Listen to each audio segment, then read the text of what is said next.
começar me apresentando e eu vou pedir para você se apresentar também para quem for assistir essa entrevista. Meu nome é Maiara e eu sou da página A7List. Muito incrível estar aqui conversando com você. Obrigada pela oportunidade de bater esse papo hoje. Eu que agradeço, Mayara. E aí, se você pudesse apresentar um pouquinho para quem ainda não te conhece antes de eu começar as perguntas, por favor. Tá. Eu sou Rob Love, sou cantora e compositora de Pernambuco, Recife, e venho nesse caminho da música há um tempo. E a minha grande paixão, a minha descoberta da grande paixão é o reggae. Então já faz um tempo que assim a base da minha obra é o reggae.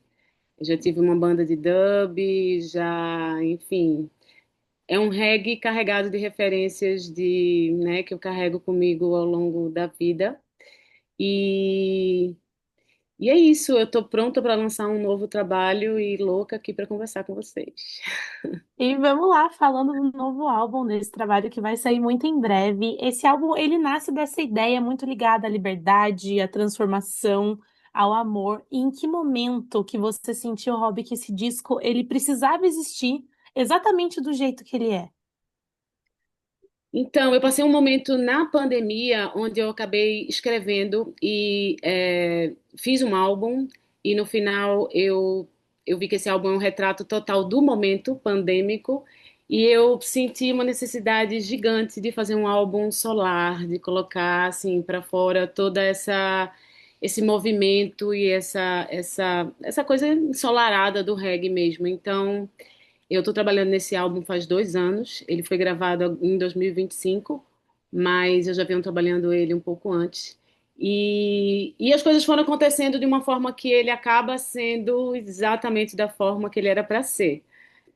Foi um encontro muito bom aí com, enfim, produtores que abraçaram essa ideia e eu estou muito feliz com o resultado. E uma coisa que me chama muita atenção é que o álbum ele mistura o inglês e mistura o português também nas canções, e isso é muito de forma natural. Principalmente quando a gente dá o play ali, as pessoas vão ter esse prazer em ouvir. E aí eu queria saber mais sobre como veio essa escolha. Assim, eu sei que tem toda a sua trajetória também fora do país, mas essa escolha dessa mescla, ela vem mais dessa intuição ou da sonoridade que você achou que encaixava melhor ali? Ou da história que cada uma dessas letras queria contar? Como que foi essa mescla? Então, isso veio de uma forma muito natural. Por uma coincidência, o álbum é bem balanceado, assim, é quase que metade em inglês, metade em português. Às vezes tem músicas em português que eu coloco uma parte em inglês, porque vem daquela forma e soa bem para mim em inglês. Então, é bem natural. Quando a música nasce para mim no meu processo de composição, eu não penso se ela vai ser em inglês ou em português. Ela já vem com algum sinal de letra, que me leva para esse lugar. E eu gosto muito de compor em inglês, assim como o português. Então, eu acho que é uma mistura que super funciona. E aí, falando dessa questão em inglês também, tem a canção High and Free, e veio de um sonho da sua filha, e isso transformou um pesadelo em libertação. Como que foi, agora falando dessa faixa em específico, é uma das que eu mais gostei também quando eu ouvi, como que foi esse processo de você transmutar algo que era tão íntimo, que era algo dela, assim, uma história contada ali, em uma música? Nossa, isso foi muito assim. Eu fiquei um pouco angustiada quando ela me contou do sonho, porque eu vi que ela estava com aquela coisa presa, assim. E aí eu comecei a escrever, alguns dias depois, na verdade, estava no avião e comecei a escrever e falei, nossa, essa música tá muito pesada. Mas ao mesmo tempo, quando eu comecei a pensar na melodia dela, ela começou pela letra. Quando eu comecei a pensar na melodia dela, eu não achei que ela estava nada pesada, eu acho que ela estava bem libertária, assim. E, e é engraçado, porque essa música, ela tem tudo a ver com liberdade, mas ela também fala muito de uma liberdade que a gente não tem, né? De uma liberdade que a gente gostaria de ter, mas que a gente ainda não tem, eu acho. E me veio muito essa ideia da coisa, da separação, das divisões, do que é certo, do que é errado, do que é um lado certo, do que é um lado errado, e eu, gente, não, isso daí não é liberdade. Então, High and Free acabou sendo uma música que eu criei, assim, um carinho muito grande por ela, por tudo, de como ela começou até de onde ela terminou. Para mim, ela é uma música no final high and free. E falando mais dessa questão de liberdade, tem uma frase que eu anotei que é The cage you raised today will lock you up tomorrow. E isso é muito forte, né? Eu achei que isso também é uma coisa muito política. Você vê esse disco como um comentário sobre o mundo que a gente está construindo, ou sobre exatamente o que você falou, né? Onde a gente gostaria de estar, a situação que a gente gostaria de viver. Uhum, sem dúvida. Esse lado, acho que esse disco tem muito assim, esse sentimento meu sobre esse mundo que a gente vive e essa vontade de mudança, de união, muitas vezes de uma forma não tão clara. Eu acho que isso vem. Mas isso tá lá, tá bem presente. E essa coisa do The cage raised today will lock you up tomorrow fala exatamente disso. No sonho era real. A minha filha falou que tinha umas grades subindo, que iam fechando e que os pássaros com olhos de águia, os homens com olhos de águia não conseguiam ajudar a salvá-la e tal, salvá-las porque eram as crianças. Mas eu acho que isso se transforma muito no meu sentimento sobre como nós, como sociedade, funcionamos, né? A gente vai ali se colocando em grupos específicos e se fechando e achando que está defendendo alguma ideia, talvez muito importante, mas no final eu acho que a gente está cada vez mais se afastando um dos outros e se trancando ali num lugar muito nosso, somente nosso. E aí, agora falando um pouquinho mais do reggae, quando a gente começou aqui, você apresentou, você comenta que o reggae faz parte da sua trajetória, faz parte da sua vida, da carreira musical. O que que o reggae, ele te permite dizer, Rob, que os outros gêneros não permitem, assim? Como foi essa sua identificação no reggae para fazer esse álbum e para permanecer, né, nessa identidade musical?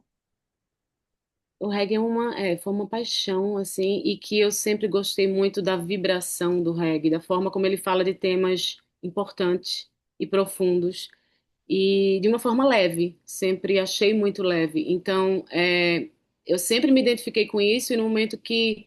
Eu me sinto muito dentro disso. Eu sou também de Recife, Pernambuco, é uma cidade grande, é uma cidade que tem um grande contraste também de natureza e de desigualdade.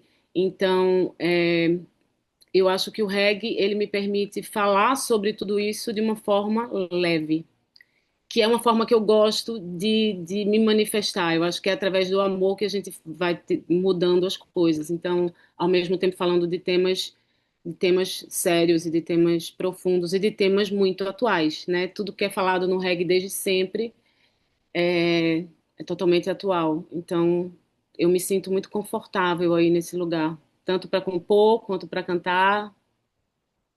E a questão do reggae, você tem as inspirações, assim, que sempre te seguem, principalmente para fazer esse disco? Quais são?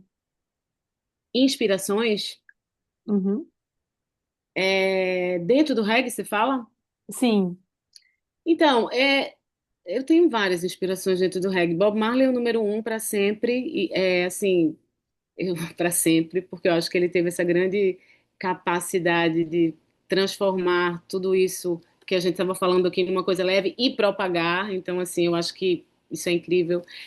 E eu gosto muito, eu flerto muito também com a psicodelia, assim, do reggae. Eu gosto muito de Lee Perry, por exemplo.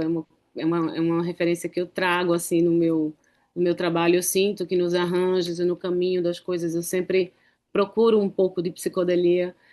E gosto muito de música jamaicana de uma forma geral. Por exemplo, Rocksteady, eu amo o Alton Ellis, eu amo o Lovers Rock, que, assim, é o lado mais romântico aí do reggae. E então, assim, as referências são muitas. E juntando tudo isso com referências fora do reggae, eu acho que eu chego num lugar de um reggae meu, um reggae sem compromissos de ser nada, mas que ele é um reggae meu. E falando mais da questão da produção, que você comentou, né, que também toda a sua ideia teve o apoio de quem produziu esse álbum com você. E quando eu fui ler a respeito do álbum, eu li sobre que quase 20 anos depois do encontro de Los Angeles, você gravou esse disco com o Mário Caldato Júnior. E aí eu queria saber, assim, que tipo de magia existe nesse encontro que atravessou tanto tempo. Eu fiquei pensando, gente, 20 anos depois, Como que foi esse encontro e como que foi realmente para vocês terem esse laço novamente, assim, para criar esse álbum? Então, meu encontro lá atrás com o Mário não teve nada a ver com música. Eu estudava design e esse encontro aconteceu num momento assim de teve mais a ver com açaí, na verdade, do que com música.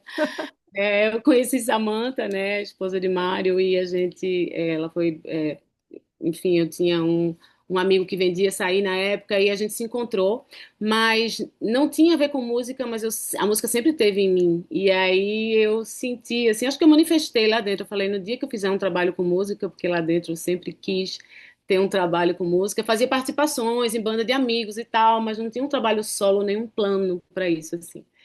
Queria muito que Mário produzisse esse trabalho, eu pensei. E eu acho que essa manifestação, e aí tem a ver com a mágica, ela foi no tempo dela acontecendo, até o momento em que eu sabia que ele era um amante do reggae também, e até o momento em que isso aconteceu, assim, de uma forma muito mágica mesmo. 20 anos depois, e a gente se reencontrou e eu fui gravar esse disco, finalizar esse disco lá em Los Angeles, fomos eu e Cassim. Então, esse disco é produzido por Mário e por Cassim, a dupla dos sonhos. E, e foi isso, foi dessa forma. Eu acho que muitos encontros e muitas coisas aconteceram para ele sair dessa forma, e por isso que eu acho também que o nome dele é mágica, né? É Magic. Na questão do Cassim que você comentou, também é um universo mais diferente do que o Caldato, né? Mas eles vão se complementando, assim. Como que foi equilibrar os dois, essas forças, né, as ideias deles dentro do estúdio? Teve já uma coisa prévia ou foi tudo ali fluindo bem? Como foi? Nossa, eles se complementam assim perfeitamente. Para mim foi uma experiência incrível. Eu comecei com o Cassim, as primeiras faixas foram gravadas no Rio e Mário à distância assim participava, mas e aí eu criei esse vínculo com o Cassim que foi assim um presente para mim, um cara maravilhoso, um músico foda e que só acrescentou e se envolveu de uma forma que foi incrível. E depois, quando eu vi os dois trabalhando juntos em Los Angeles, ficou muito clara para mim esse complemento existe entre eles, né? Mário com sua cabeça mais de soundman, de pensar nos sons e nos efeitos é, e Cassim com seus mil ideias de instrumentos diferentes para os momentos diferentes, os arranjos iam crescendo, iam nascendo e foi um trabalho muito de que aconteceu dentro do estúdio. Então, para mim foi um aprendizado incrível onde eu pude jogar todas as minhas ideias e todo, assim, foi uma troca, eu diria, 100% positiva.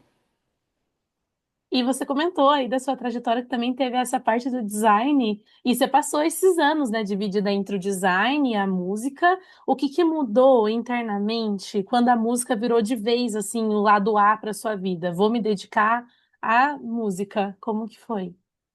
Eu acho que no momento que eu decidi isso, eu fiquei mais alinhada na vida. Eu entendi que era aquilo, assim, não tinha. A música era sempre meu lado B. Eu estava ali no design, no dia a dia, mas você acaba. é, Tem uma hora que é forte, é muito forte, assim. Ela chegou para mim de um jeito. Eu quero seguir na música, realmente. Eu quero fazer isso até ficar velhinha. Eu quero fazer música e eu quero levar isso a sério, no sentido de realizar, não ficar com as coisas só na cabeça. Então, no momento que eu decidi isso, tudo que eu escrevia era música, tudo que eu pensava era música, e é dessa forma que é hoje.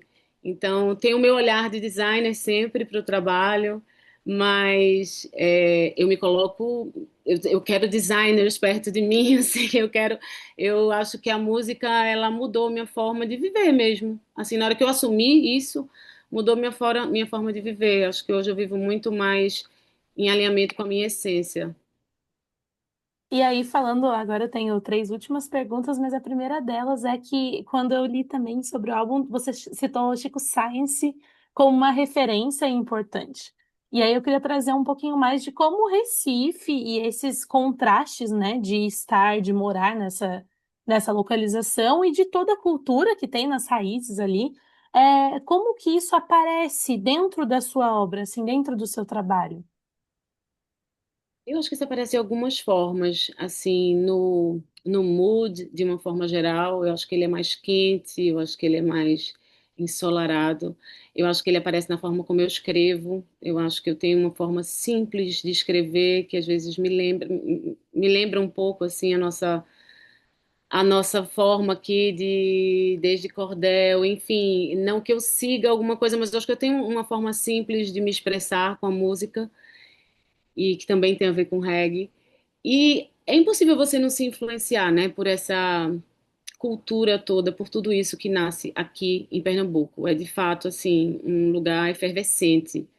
E quando eu falei em Chico Science, é muito mais do que em termos de som, eu acho que é uma influência em termos de atitude, de fazer, de buscar um som novo, de buscar um som que fala o que tem que ser falado, da forma que tem que ser falado, com atitude.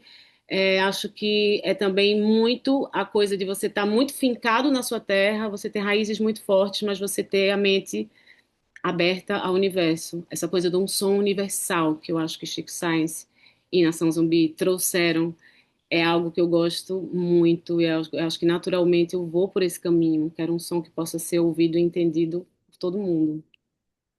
E aí, as duas últimas perguntas, e essa de agora é para realmente entender os próximos passos. Então, assim, esse novo álbum ele vai chegar muito em breve e ele soa como um ponto de chegada, mas também como uma abertura para uma nova fase. O que que esse álbum ele é para você? Ele encerrou um ciclo ou ele inaugura assim uma nova fase da Hobby Love? O que que você acha? Acho que ele inaugura uma nova fase. Ele inaugura uma fase de movimento. Acho que ele inaugura uma fase de realização. Eu estou muito orgulhosa do trabalho, estou muito feliz com tudo que foi feito, estou muito feliz com o processo inteiro dele. E eu penso que ele agora é um novo momento, onde ele vai estar no mundo e eu vou poder reverberar esse som no maior, onde eu puder, no maior número de lugares possível, que mais pessoas possam ouvir. Então é um momento muito de expansão, assim, inaugura para mim realmente um momento de realizar, de movimentar, de colocar a música no mundo. E para finalizar, se você tivesse que definir esse álbum e as canções, né, tudo que permeia aí em uma palavra só. Então, para uma pessoa que vai ainda escutar lá no dia 21, em uma palavra, qual palavra seria? Nossa, como é difícil. É um desafio. Eu falaria expansão. Expansão, sim. Eu vejo ele como um grande momento aí de expansão, interna, externa, musical, espiritual. Acho que eu poderia definir ele assim. Rob, muito obrigada. Obrigada pelo papo. A gente vai postar provavelmente no dia 21 ou no dia 22 mesmo, assim que o álbum estiver disponível. O álbum tá lindo, então, assim, parabéns. Ele tá muito leve, muito dançante. Eu gostei muito, e principalmente, igual eu comentei, dessa mescla em português e inglês. Eu achei muito diferente.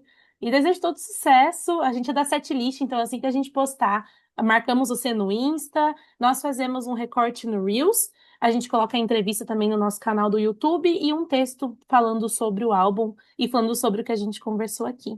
Então, obrigada Maravilha, mais uma Mayara. vez. Obrigada a você, adorei a conversa. Obrigada, Heitor. Obrigada pela oportunidade Obrigado, também. E feliz Mayara. 2026, gente. A gente está se vendo aqui 16 de janeiro. Ainda Feliz estamos no ano. comecinho. Feliz ano novo para vocês. Obrigada, Obrigado, querida. gente. Eu te mando a gravação, tá?